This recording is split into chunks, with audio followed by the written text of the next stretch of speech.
Assalamualaikum warahmatullahi wabarakatuh. Alhamdulillahi wa kafa, wassalatu wassalamu ala rasulihil mustafa wa ala alihi wa sahbihi wa man ihtada, amma ba'du.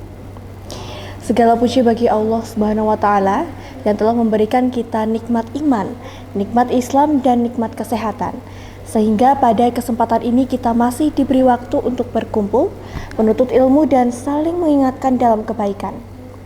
Salawat serta salam semoga senantiasa tercurah kepada junjungan kita Nabi Muhammad SAW, kepada keluarga, sahabat dan umatnya hingga akhir zaman. Hadirin yang dirahmati Allah, pada kesempatan singkat ini saya ingin menyampaikan kultum dengan tema kesabaran. Sebuah kata yang sering kita dengar, sering kita ucapkan, namun tidak selalu mudah untuk kita praktekkan. Dalam kehidupan sehari-hari, kita pasti tidak lepas dari berbagai ujian. Ada ujian dalam bentuk kesulitan ekonomi, masalah keluarga, kegagalan dalam pendidikan, konflik pertemanan, bahkan ujian berupa sakit hingga kehilangan. Dalam kondisi seperti itu, Allah Subhanahu wa Ta'ala tidak meminta kita menjadi manusia yang sempurna, tetapi Allah meminta kita untuk bersabar. Allah Subhanahu wa Ta'ala berfirman dalam Al-Quran Surat Al-Baqarah ayat 153 yang artinya, "Wahai orang-orang yang beriman, mohonlah pertolongan kepada Allah dengan sabar dan salat. Sesungguhnya Allah beserta orang-orang yang sabar." Ayat ini mengajarkan kepada kita bahwa sabar bukanlah sikap pasrah tanpa usaha, melainkan kekuatan hati untuk tetap taat, tetap tenang, dan tetap berada di jalan yang benar ketika kita menghadapi suatu ujian. Hadirin sekalian, sabar dalam Islam memiliki makna yang sangat luas.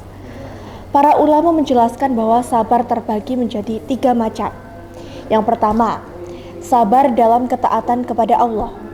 Artinya, kita bersabar untuk terus menjalankan perintah Allah meskipun terasa sangat berat. Bangun sholat subuh saat udara dingin, berpuasa ketika haus dan juga lapar, belajar dan bekerja dengan jujur meskipun hasilnya tidak langsung terlihat. Semua itu membutuhkan kesabaran. Namun ketahuilah, setiap ketaatan yang dilakukan dengan sabar akan bernilai pahala besar di sisi Allah. Yang kedua, sabar dalam menjauhi maksiat. Ini adalah sabar yang sering kali lebih berat. Sabar menahan diri dari berkata kasar, sabar tidak membalas keburukan dengan keburukan, sabar menjaga pandangan dan lisan di era media sosial yang penuh sekali dengan provokasi. Ketika kita semua mampu menahan diri dari perbuatan dosa karena Allah, itulah bentuk kesabaran yang sangat teramat mulia. Yang ketiga, sabar dalam menghadapi ujian dan musibah. Inilah bentuk sabar yang paling sering kita alami. Ketika rencana hidup tidak berjalan sesuai harapan, ketika doa kita belum juga dikabulkan, atau ketika Allah menguji kita dengan kehilangan. Rasulullah SAW bersabda, "Sungguh menakjubkan perkara seorang mukmin. Semua urusannya adalah kebaikan baginya. Jika ia mendapat kesenangan, ia bersyukur, maka itu baik baginya. Dan jika ia ditimpa kesusahan, ia bersabar, maka itu pun baik baginya." Hadis riwayat Muslim. Hadirin yang dirahmati Allah, sering sekali kita mengira bahwa sabar berarti diam, menahan perasaan dan memendam luka. Padahal sabar bukan berarti tidak boleh sedih, tidak boleh menangis, atau tidak boleh mengeluh. Sabar adalah tidak berputus asa dari rahmat Allah dan tidak melanggar batas yang telah Allah tetapkan. Contohnya Nabi Yakub alaihissalam menangis ketika kehilangan putranya. Nabi Ayub alaihissalam mengadu kepada Allah saat sakit.